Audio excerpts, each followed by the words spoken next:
Hello, good afternoon बेटा। Good afternoon sir. Okay, चलिए सबने ज्वाइन कर लिया, इशित ने ज्वाइन नहीं किया अभी। ओके, कल के टॉपिक में कोई डाउट बेटा? No sir. सपना, स्नेहा, वर्षा, कोई डाउट बेटा? No sir. Okay,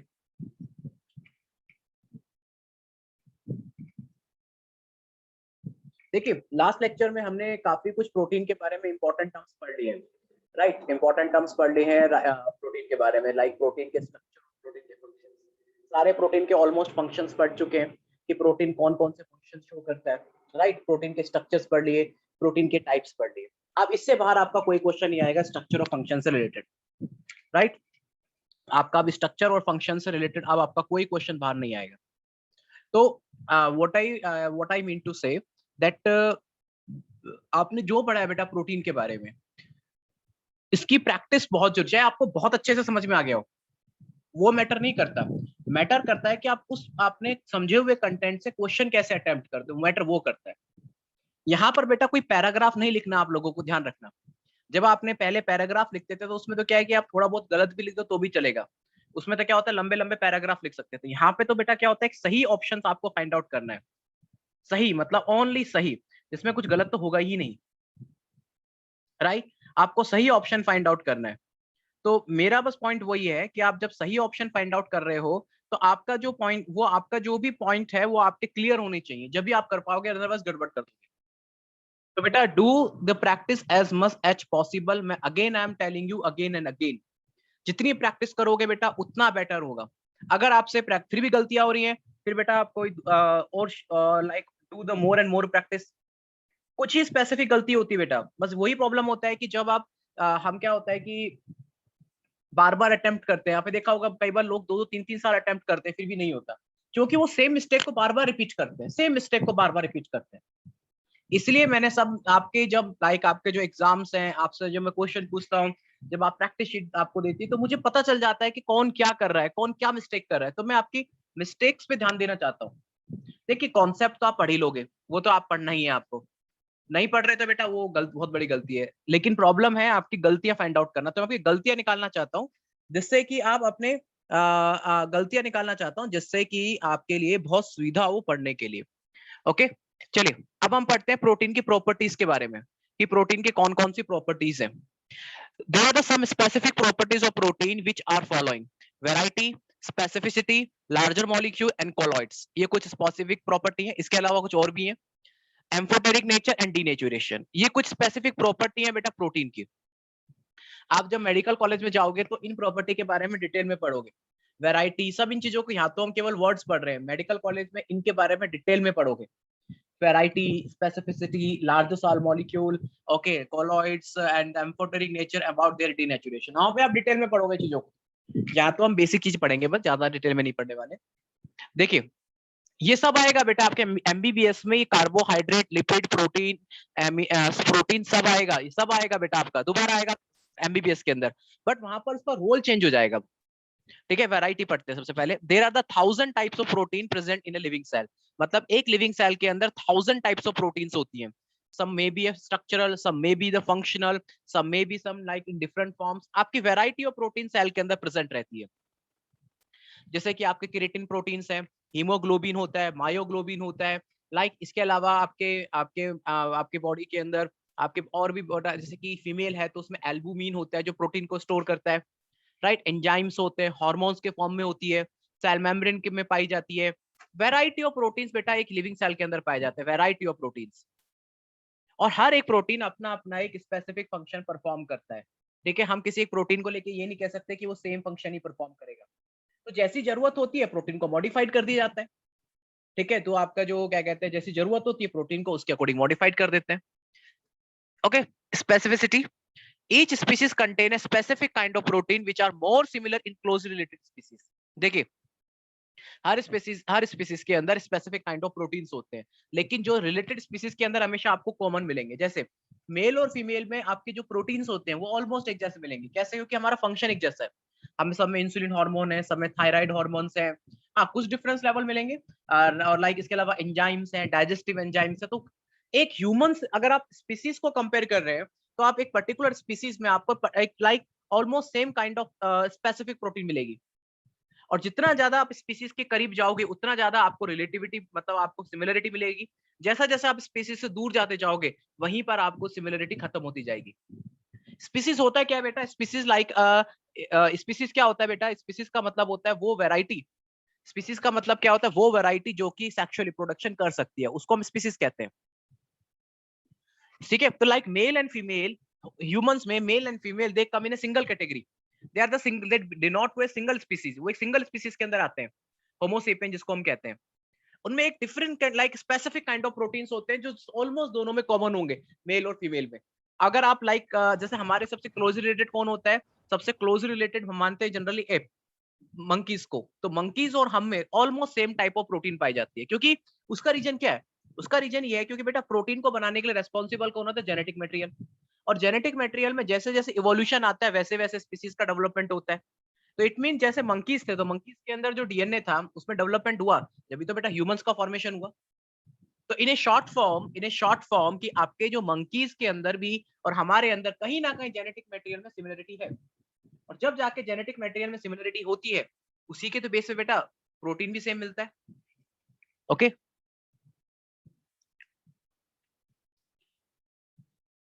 larger size molecule, protein basically क्या होता है? मॉलिक्यूल्स लार्ज साइकिल्स मॉलिक्यूल्स होते हैं, इसलिए इनको मैक्रो मॉलिक्यूल कहते हैं। याद कीजिए, आपको जो माइक्रो मैक्रो का मैंने जो कॉन्सेप्ट बताया था वो इसी के ऊपर है, right? Colloids, generally many protein do the function of colloids and they form the colloidal solution. Actually आपके डिफरेंट टाइप्स ऑफ सॉल्यूशन होते हैं, एक होता है ट्रू सॉल्यूशन, एक होता है colloidal solution.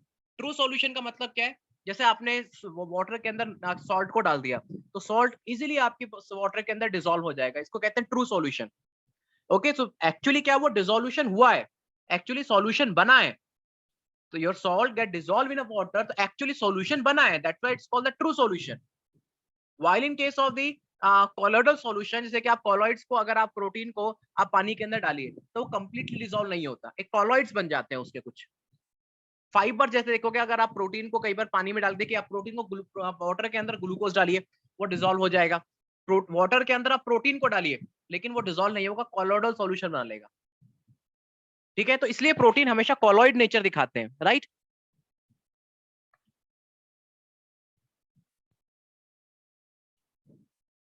Amphoteric nature, I told you earlier that protein में एम्फोटेरिक ग्रुप होते हैं। इसमें एक आपका कार्बोक्सिलिक ग्रुप होता है, इसके अलावा इसमें अमोनियो ग्रुप होता है, क्योंकि दो ग्रुप होते हैं।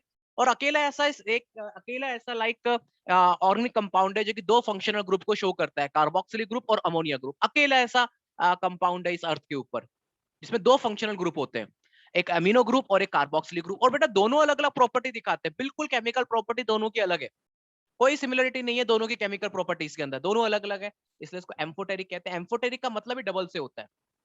डीनेचुरेशन, डीनेचुरेशन का मतलब होता है ब्रेक डाउन होना।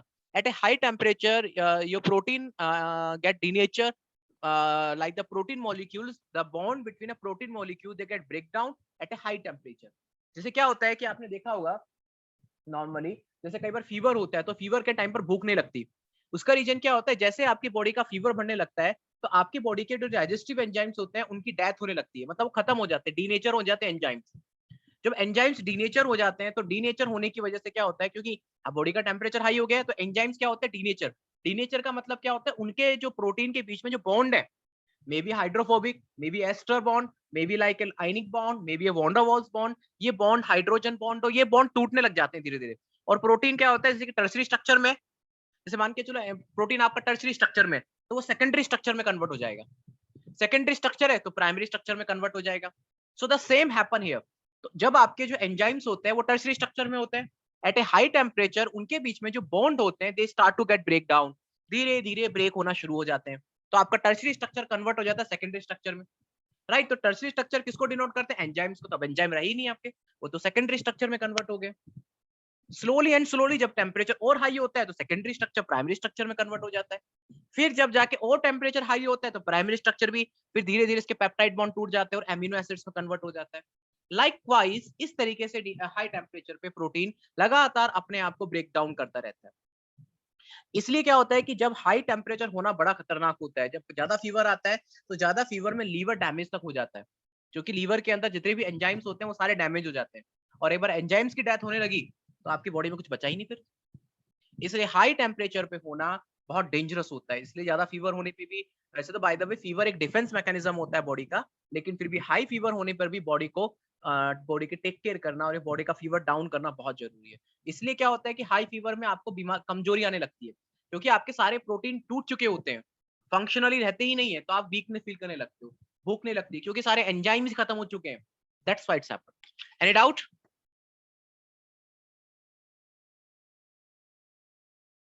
Any No, doubt? sir. Pranay, कोई डाउट? No sir. सपना, कोई डाउट? No, sir. ओके, सिद्ध आज लेट कैसे ज्वाइन किया? सर बाहर था मैं आज, तो थोड़ा बेटा अभी अपना, आया हाँ, just. Okay okay, it's okay, चलो कोई नहीं, लेकिन बेटा क्या कहते हैं, please try to maintain the timing, okay? आपका जो 4:45 है तो अपने टाइमिंग को प्लीज मेंटेन करिए, ठीक है? सर एक बार कोलाइडल सॉल्यूशन बता दो। कोलोइडल सॉल्यूशन, चलिए मैं आपको समझाता हूँ। आपके पास है ना, अगर जैसे कि जैसे लाइक आप में से कोई प्रोटीन पाउडर बनाता है, कोई प्रोटीन शेक लेते हैं कोई आप में से? जो जनरली जिम वर्कर्स हैं वो जनरली प्रोटीन शेक लेते हैं, आप में से कोई लेता है? शीत वगैरह आप लेते हो protein shake? No sir. Okay, आप कभी प्रोटीन को पानी में डालिए, आप प्रोटीन को पानी में डालिए, प्रोटीन कभी भी डिसॉल्व नहीं होगा पानी के अंदर। हल्का सा, मतलब वो एक तरह क्या होता है ना, स्टिकी बन जाएगा, स्टिकी स्टिकी से बन जाएगा कोलोइडल, मतलब स्टिकी स्टिका सा बन जाएगा, उसको कोलोइडल सॉल्यूशन बोलते हैं, ठीक है? तो एक्चुअली क्या होता है, हल्का, देखिए कुछ पार्टिकल डिसॉल्व होते हैं उसके, और कुछ पार्टिकल क्या होते हैं हल्के हल्के स्टिकी फॉर्म में बन जाएंगे। तो क्या होता है, प्रोटीन कंप्लीटली कभी वाटर में डिसॉल्व नहीं होता, इसलिए आपका जो साइटोप्लाज्म है हमेशा आपको फ्लूइड में पाया जाता है, क्योंकि अगर कंप्लीटली डिसॉल्व हो जाता, अगर आपका जो साइटोप्लाज्म है itself is also a colloidal solution, अगर आपसे पूछे कि साइटोप्लाज्म भी बेटा एक तरह का कोलोइडल सॉल्यूशन है, क्यों? क्योंकि साइटोप्लाज्म के अंदर भी प्रोटीन होता है, 10% तो प्रोटीन होता है, तो प्रोटीन क्या कंप्लीटली डिसॉल्व नहीं होता, वो एक जेल जैसा बन जाता है, उसी को एक कोलोइडल सॉल्यूशन बोला जाता है, ओके?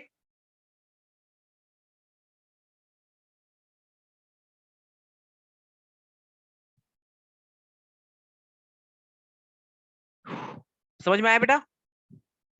Yes sir. ओके, चलिए नोट कर लीजिए फिर आप।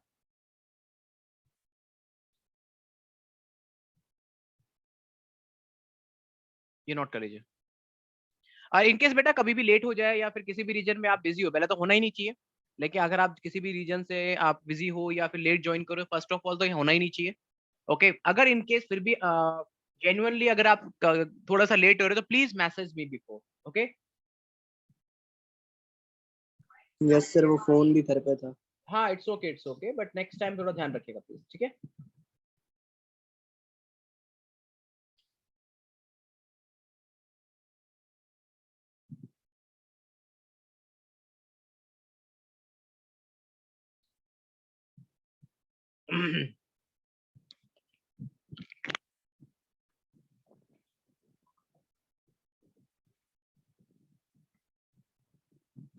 नोट कर लिया बेटा?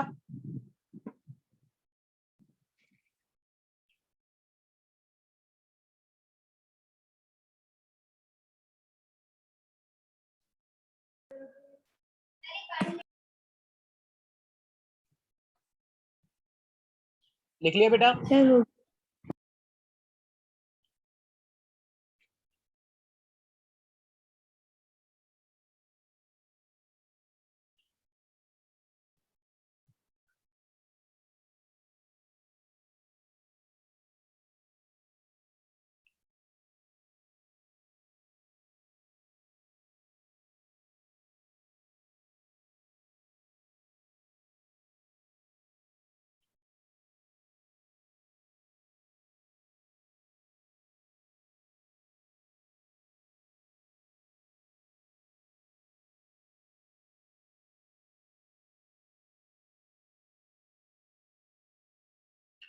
लिख लिया बेटा?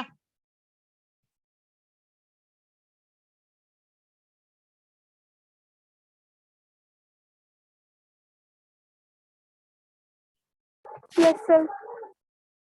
ओके, फटाफट आगे लिखिए।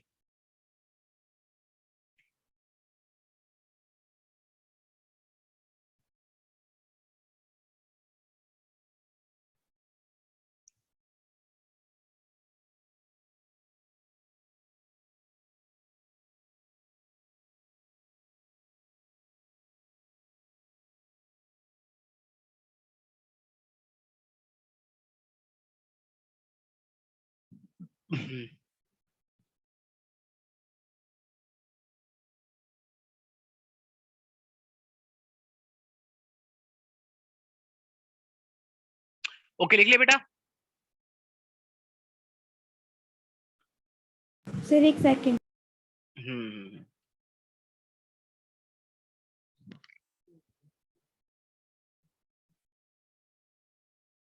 सर हो गया। Okay okay.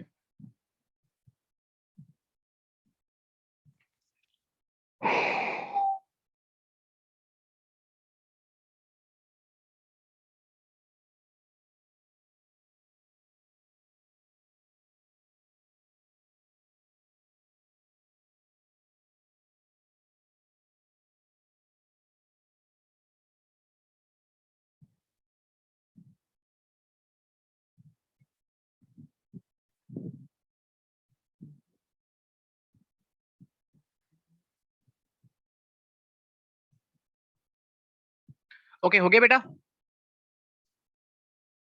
Sir last line.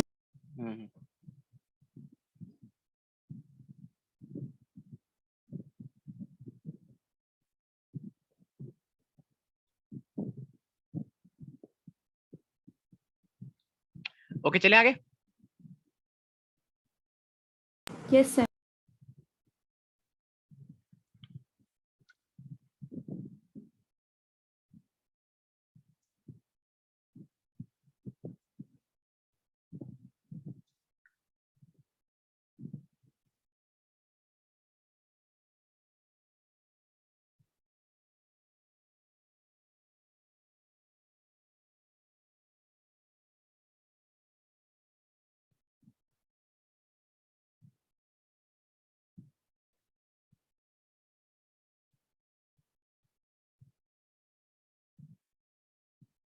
Okay, कर लिया बेटा? नोट कर लिया?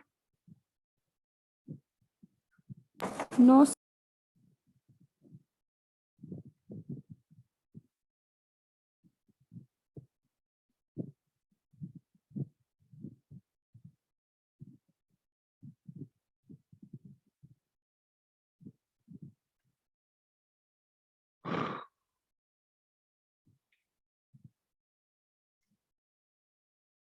बस हमारा ऑलमोस्ट खत्म ही होने वाला है टॉपिक। हाँ बोलिए। हो गया सर।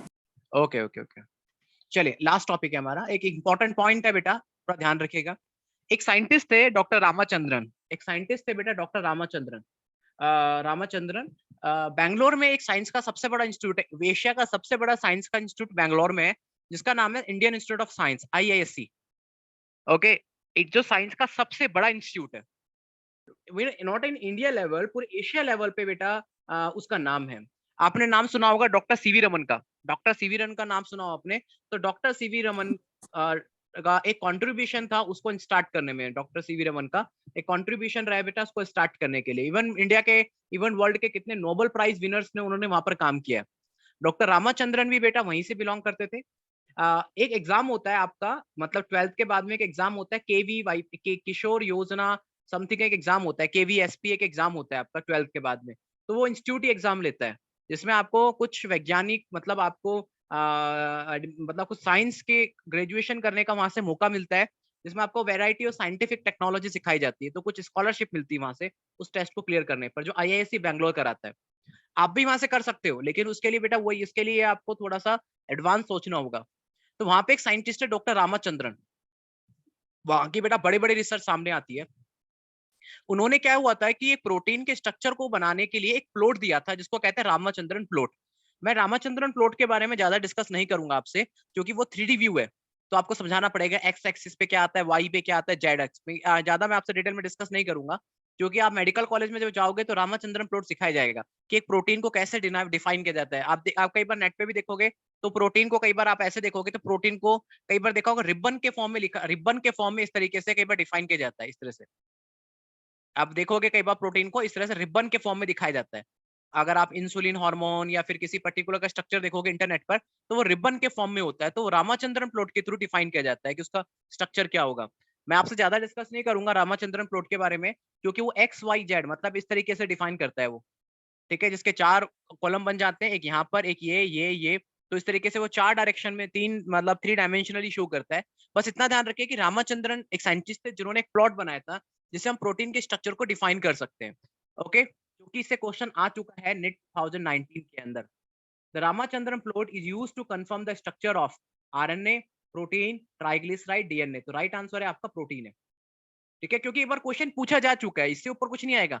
रामाचंद्रन प्लॉट को लेकर बेटा ज्यादा से ज्यादा क्वेश्चन जो आपके आएंगे वो आपके मेडिकल में सिखाएंगे कि रामाचंद्रन प्लॉट कैसे बनाया जाता है।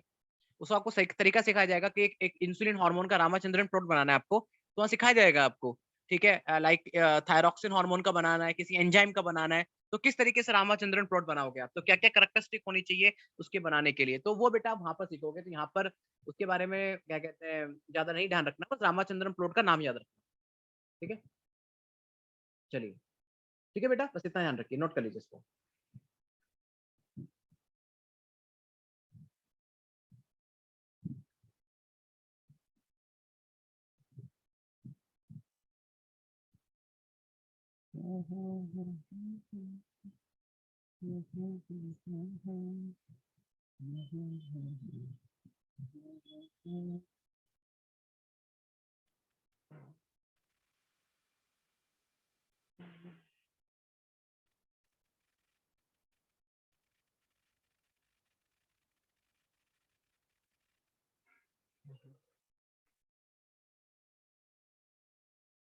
ओके, लिख लिया बेटा।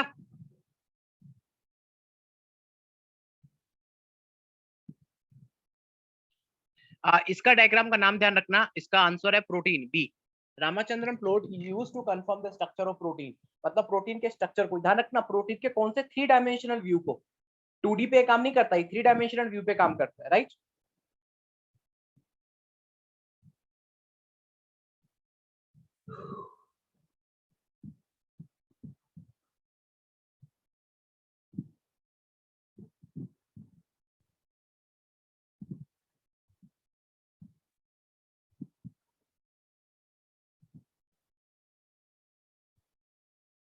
अब जब मेडिकल में एक सब्जेक्ट आएगा आपका बायोकेमिस्ट्री, वहां पर आपको सिखाएंगे रामाचंद्रन प्लॉट वगैरह वगैरह सब चीजों के बारे में वहां पर डिटेल में सिखाएंगे आपको। ओके, नोट कर लिया बेटा,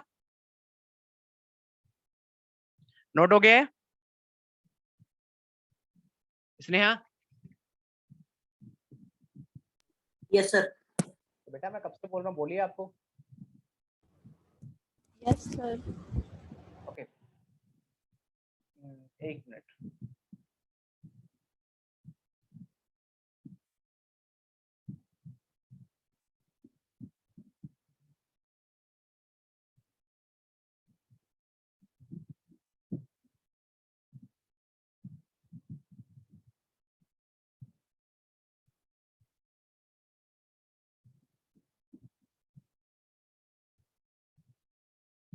नाउ ओके, आगे चलते हैं बेटा। आपका प्रोटीन पूरा हो चुका है, ठीक है, अब आपका प्रोटीन पूरा हो चुका है। अब हम प्रोटीन के बाद में एक नया टॉपिक शुरू करेंगे, लिपिड। ठीक है, प्रोटीन आपका पूरा हो चुका है, अब आप शुरू करेंगे लिपिड। अब आपके कौन कौन से मॉलिक्यूल्स और बचे हैं, हमने कौन कौन से मॉलिक्यूल पढ़ लिए पहले वो देखिए। हमने कार्बोहाइड्रेट पढ़ लिया, कार्बोहाइड्रेट में आपके मोनोसेक्राइड, डाइसेक्राइड, पॉलीसेक्राइड, ट्राइसेक्राइड सब पढ़ लिए। उसके बाद हमने एमिनो एसिड्स पढ़े, उसके बाद हमने प्रोटीन पढ़ा। अब हम पढ़ेंगे बेटा आपके लिपिड।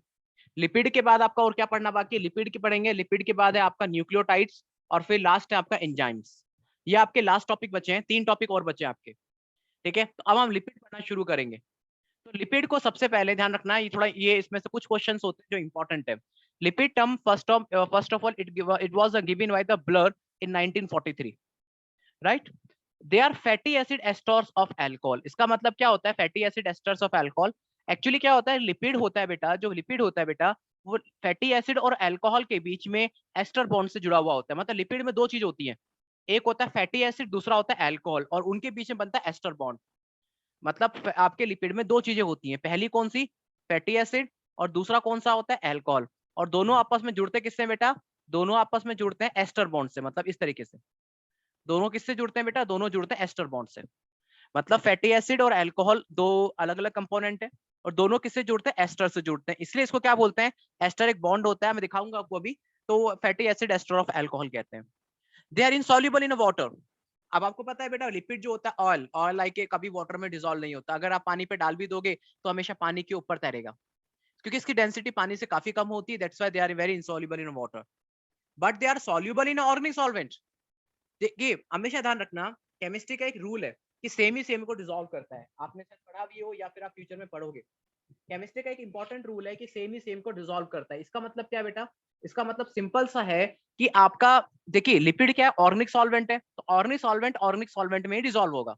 हालांकि वाटर को यूनिवर्सल सॉल्वेंट बोला जाता है, इसका मतलब है कि वो किसी को भी डिसॉल्व कर लेगा, बट ध्यान रखना वाटर की भी बेटा, क्योंकि water itself is inorganic solvent, water आपका इनऑर्गेनिक सॉल्वेंट है, लेकिन उसकी भी हमेशा ऑर्गेनिक सॉल्वेंट को डिसॉल्व करने की कैपेसिटी लिमिटेड होती है, वो ज्यादा डिसॉल्व नहीं कर पाता, इसलिए बेटा प्रोटीन कोलाइडल फॉर्म में आ जाता है, लिपिड डिसॉल्व ही नहीं होता। ग्लूकोज कुछ हद तक डिसॉल्व होता है, लेकिन up to the some level, glucose आप ज्यादा डालोगे ना तो वो भी अनडिसॉल्व होना शुरू हो जाएगा। इसके अलावा सेलुलोज देख लो आप, वो कभी डिसॉल्व नहीं होता, स्टार्च कभी डिसॉल्व नहीं होता, लाइक आपके ग्लाइकोजन कभी डिसॉल्व नहीं होते, क्योंकि आपके देखिए water is called as a universal solvent, but उसका मतलब ये भी नहीं कि वो सबको डिसॉल्व कर लेगा। वाटर देखिए सेम ही सेम को डिसॉल्व करता है, और वाटर क्या आपका इनऑर्गेनिक सॉल्वेंट, तो जनरली वाटर की इनऑर्गेनिक सॉल्वेंट को डिसॉल्व करने की जो टेंडेंसी ज्यादा होती है, लेकिन ऑर्गेनिक सॉल्वेंट को डिसॉल्व करने की टेंडेंसी हमेशा कम मिलती है। ध्यान रखना हमेशा, होगा डिसॉल्व लेकिन बहुत कम होंगे, ठीक है, बहुत कम होंगे डिसॉल्व। ओके, तो ध्यान रखना, लेकिन लिपिड्स ऑर्गेनिक सॉल्वेंट में डिसॉल्व हो जाते हैं। तो एक एक्सपेरिमेंट आता है लिपिड को डिसॉल्व, एक लिपिड को आइसोलेट करने का। मान के चलो कि अगर आपके पास में एक सॉल्यूशन है, उसके अंदर लिपिड को आपको आइसोलेट करना है, तो एक सॉल्यूशन होता है, एक मेथड होता है, उस मेथड में ऑर्गेनिक सॉल्वेंट की मदद से हम लिपिड को सेपरेट कर सकते हैं, राइट। चलिए हेक्साबेंजीन कुछ ऐसा, मुझे नाम याद नहीं आ रहा उसका, उस मॉलिक्यूल्स का, उस सॉल्वेंट का नाम। लिपिड मॉलिक्यूल देखिए, fatty acid plus glycerol alcohol दोनों आपस में जुड़ते हैं किसके, एस्टर बॉन्ड के थ्रू। बेटा बॉन्डिंग बड़ी इंपॉर्टेंट है, जैसे कि कार्बोहाइड्रेट है उसमें ग्लाइकोसाइडिक बॉन्ड थे, प्रोटीन के अंदर पेप्टाइड बॉन्ड था, लिपिड के अंदर एस्टर बॉन्ड होते हैं, तो ये बॉन्डिंग बड़ी इंपॉर्टेंट है। इसमें क्या होता है, दो मॉलिक्यूल्स होते हैं, देखिए एक तो फैटी एसिड और दूसरा ग्लिसरॉल, ये दो मॉलिक्यूल्स होते हैं, और ध्यान रखना फैटी एसिड और ग्लिसरॉल दो मॉलिक्यूल्स होते हैं। आप ग्लिसरॉल ध्यान रखना, ग्लिसरॉल यहाँ पर अगर आप यहाँ पर ध्यान रखना, ग्लिसरॉल क्या होता है, अल्कोहल का एक फॉर्म होता है, ये दोनों आपस में जुड़ते हैं एस्टर बॉन्ड के थ्रू। अगर आप इन दोनों में भी देखेंगे ना, तो जनरली क्या होता है, इन दोनों के अंदर भी, ये तो प्योर फैटी एसिड है, तो ये तो कभी डिसॉल्व होगा नहीं वाटर के अंदर। हालांकि अगर आप ग्लिसरॉल की कुछ हद तक डिसॉल्व होने की कैपेसिटी होती है, लेकिन फैटी एसिड की वजह से लिपिड कभी डिसॉल्व नहीं हो पाता। ध्यान रखना, लिपिड जो होता है ना, इस फैटी एसिड की वजह से डिसॉल्व नहीं हो पाता। हालांकि अल्कोहल तो कुछ हद तक डिसॉल्व हो पाता है, लेकिन फैटी एसिड बिल्कुल डिसॉल्व नहीं हो पाता। ये दोनों आपस में किससे जुड़ते हैं, एस्टर बॉन्ड के थ्रू, इसलिए इनको एस्ट्रिफिकेशन ऑफ फैटी एसिड बोला जाता है। Fatty acid bind with the ester bond from a glycerol alcohol. Glycerol ध्यान रखना, ग्लिसरॉल जो होता है उसका फॉर्मूला क्या होता है, ग्लिसरॉल कितने, ग्लिसरॉल के अंदर 3 कार्बन होते हैं, ध्यान रखना, इसका स्ट्रक्चर इस तरीके से होता है, CS2OH, right, CHOH, right, CS2OH, right. तो आपके 3 कार्बन है, पहला दूसरा तीसरा, ये आपके 3 कार्बन है, 3 कार्बन है, तो ये आपका ग्लिसरॉल है, ग्लिसरॉल है। इसमें जो OH ग्रुप आपको दिख रहा है, इसमें जो आपको OH ग्रुप दिख रहा है, ये वाला ग्रुप देखिए, ये वाला ग्रुप देखिए, ये अल्कोहल ग्रुप है, मैंने आपको बताया ये अल्कोहल होता है, तो ये 3 कार्बन का होता है, अल्कोहलिक ग्रुप होता है, ये अल्कोहल होता है, ध्यान रखना, ग्लिसरॉल अल्कोहल, इसके साथ में फैटी एसिड बाइंड अप होता है, ठीक है बेटा। They are not a polymeric structure, याद रखना, लिपिड कभी भी पॉलीमर नहीं होता है। काफी बच्चे क्या होता है, लिपिड को भी पॉलीमर समझते हैं, बट लिपिड पॉलीमर कभी नहीं होता है, राइट, लिपिड कभी भी पॉलीमर नहीं होता है, याद रखना, क्योंकि लिपिड बना किससे, सिर्फ दो ही चीजों से बना है, फैटी एसिड से और ग्लिसरॉल से, तो ये पॉलीमर कभी नहीं होगा। प्रोटीन पॉलीमर है, आपका पॉलीसेक्राइड पॉलीमर है, लेकिन इसके अलावा लिपिड पॉलीमर नहीं है, क्योंकि नीट 2017 का क्वेश्चन वही कहता है, which one of the following are not the polymoric, कौन से इसमें से पॉलीमरिक नहीं है, प्रोटीन, पॉलीसेक्राइड, लिपिड और न्यूक्लिक एसिड, क्या आंसर होगा इसका।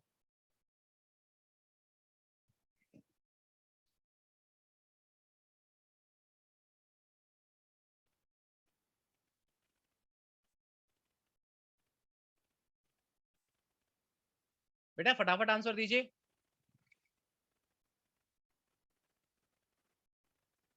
वर्षा, इसी सपना, मुझे आपके आंसर मिल गए। गुप्ता जी आपका आंसर लेट क्यों आ रहा है, ठीक है आ गया आपका आंसर भी। स्नेहा आपका आंसर नहीं आया बेटा अभी तक,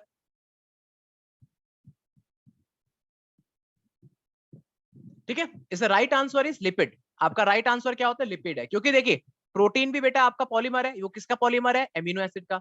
पॉलीसैकेराइड ये किसका पॉलीमर है? मोनोसैकेराइड का, मतलब ग्लूकोज का।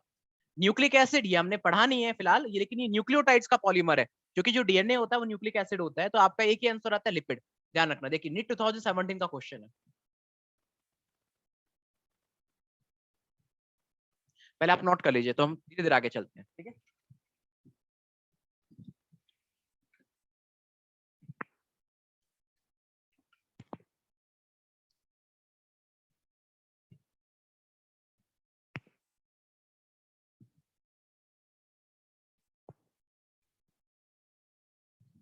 नोट कर लिया आपने?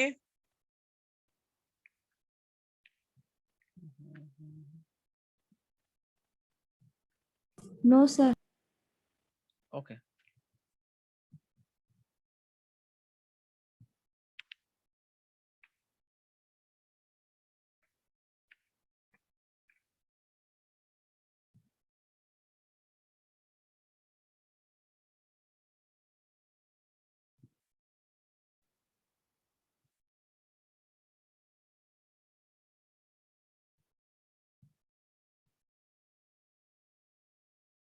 ओके नोट बेटा। स्नेहा आपको आवाज आ रही है कि चले गए? स्नेहा आ रही है सर। आ रही है, तो बेटा आपने आंसर नहीं किया। सर वो काम पड़ गया था, कॉल आ गया था एक। तो बेटा ये कॉल वॉल को आप मान के चलो, जब आप क्लास में बैठे होते हो तो क्या कॉल वॉल अटेंड करते हो क्लास में बैठ के? सर पापा का फोन था। अच्छा ठीक है, चलिए कोई नहीं। नोट कर लिया बेटा?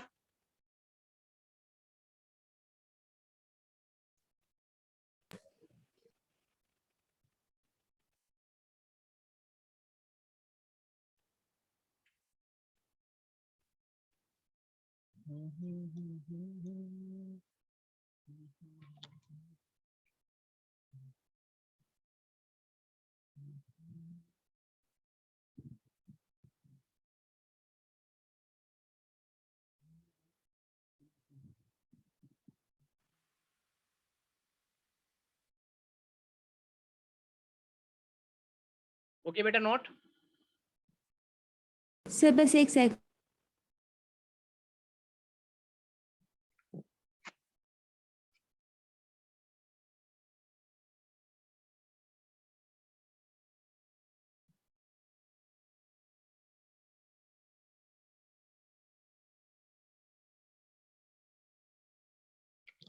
ओके हो गया बेटा? नोट कर लीजिए। And right answer is protein. Okay sorry lipid, lipid right answer is lipid. इसके स्पेलिंग से ही कर लेना बेटा, ये प्रोटीन की शायद स्पेलिंग गलत है। PROTEIN होता है, ठीक है। स्पेलिंग से ही कर लेना इसकी, प्रोटीन।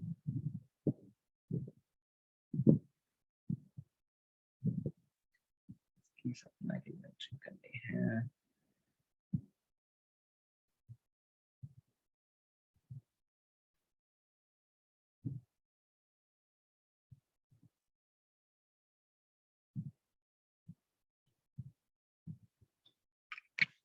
ओके हो गया नोट बेटा?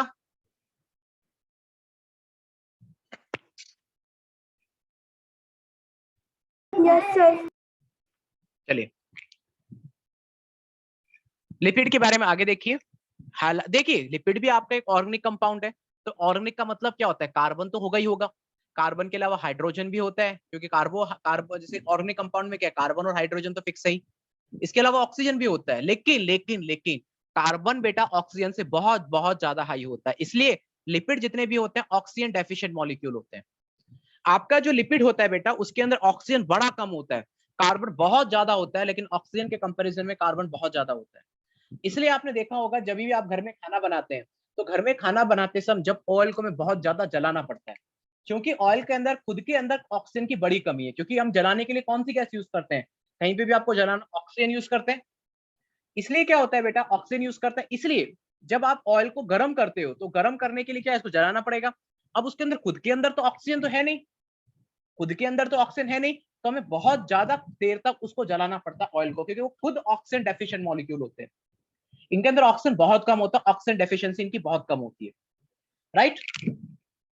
अब देखेंगे एक फैटी एसिड, आपका जो फैटी एसिड होता है ना, आपका जो लिपिड किससे बना हुआ है, अल्कोहल प्लस फैटी एसिड से। आपका जो फैटी एसिड होता है उसमें कार्बोक्सिलिक ग्रुप होता है।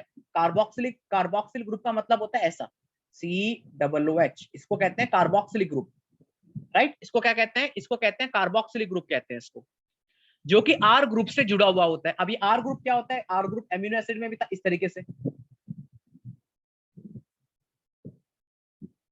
R ग्रुप क्या होता है बेटा, एलिफेटिक ग्रुप होता है, ये आप केमिस्ट्री में पढ़ोगे, लंबे लंबे कार्बन की चैन होती है। The R group it could be, आपका जो R ग्रुप होता है it could be methyl, it could be ethyl, और it may be higher number of CH2 group, मतलब कुछ भी हो सकता है। ये बहुत ऐसा नहीं है कि R में कोई 3 या 4 कार्बन होंगे, ये 16 to 17 कार्बन की एक लंबी कार्बन की चैन हो सकती है। मतलब इस तरीके से अगर आप R की वैल्यू, अगर आप R देखेंगे तो R बेटा लंबा हो सकता है। किस तरीके से, इस तरीके से अगर आप R ऐसा हो सकता है आपका CH3 CH2 CH2 CH2, इस तरीके से बेटा लंबा हो सकता है R ये, ठीक है। अब आपका COOH देखिए यहाँ पे, तो अगर आप, मैंने ये जो बनाया बेटा, इसके अंदर अगर आप ये देखोगे ना, ये वाला अगर आप देखोगे, ये वाला ये R ग्रुप है, ये लंबे कार्बन की चैन है, और ये आपका कार्बोक्सिल ग्रुप है। अब यहाँ पर ध्यान रखना, ये आपको समझ में नहीं आ रहा होगा, इतने सारे कार्बन, तो यहाँ देखिए, यहाँ मैंने कितने कार्बन बनाए, 1 2 3 4 5 6, 6 कार्बन है। हर कार्बन की 4 वैलेंसी होनी चाहिए, तो बस आप ये देख लो कि 4 वैलेंसी पूरा कर रहा है नहीं कर रहा हर कार्बन। अगर हर कार्बन की 4 वैलेंसी पूरी हो रही है तो मतलब आपका काम हो गया। जैसे कि इस कार्बन के साथ 3 हाइड्रोजन जुड़े हैं, एक बॉन्ड इससे जुड़ा हुआ है, तो 4 पूरे हो गए। इस कार्बन को देखिए, 2 हाइड्रोजन इसके पास है, 2 बॉन्ड तो वही, एक ये 4 पूरे हो गए। इस कार्बन को देखिए, 2 हाइड्रोजन 2 बॉन्ड इसके साथ में ही, एक ये 4 पूरे होने चाहिए अल्टीमेटली, और कोई पर्पस नहीं है इसका। ऐसे लंबी लंबी कार्बन की चैन होती है बेटा, ये लंबी लंबी कार्बन की चैन होती है। तो ये मिथाइल भी हो सकता है, इवन इथाइल भी हो सकता है। अभी मिथाइल इथाइल केमिस्ट्री में पढ़ोगे अच्छे से, ठीक है। या मिथाइल भी हो सकता है। अब यहाँ पर क्या है, मिथाइल के अंदर एक कार्बन होता है, तो इसके अंदर कितने होते हैं, 2 कार्बन होते हैं, ठीक है, इतना ही फर्क होता है। तो आप क्या कहते हैं, इसके अंदर इथाइल भी हो सकता है, और हायर नंबर ऑफ CH2, देखिए higher number of CH2 group भी हो सकते हैं, राइट। जनरली क्या होता है कि जो R ग्रुप के अंदर 1 से लेकर 19 तक कार्बन हो सकते हैं, ठीक है, तो 1 से लेकर 19 तक कार्बन कहा जाता है। पामेटिक एसिड, पाम ऑयल होता है ना, पाम ऑयल, जो पाम ऑयल आपने देखा होगा, जनरली क्या होता है, काफी जगह पाम ऑयल की मिक्सिंग की जाती है मस्टर्ड ऑयल के अंदर। पाम ऑयल एक्चुअली एक ऐसा ऑयल होता है कि जो क्या कहते हैं, पानी अगर आप उसको ऑयल के अंदर डिसॉल्व कर दो तो उसके अंदर क्या होता है, ऑयल की वो प्रॉपर्टी ले लेता है। तो काफी जगह पाम बेसिकली क्या होता है, बड़ा खतरनाक होता है शरीर के लिए। It very very dangerous for a body, human body के लिए बड़ा खतरनाक होता है पाम ऑयल। पाम ऑयल बेटा कभी यूज नहीं करना चाहिए। जनरली पाम ऑयल को रिफाइंड वगैरह में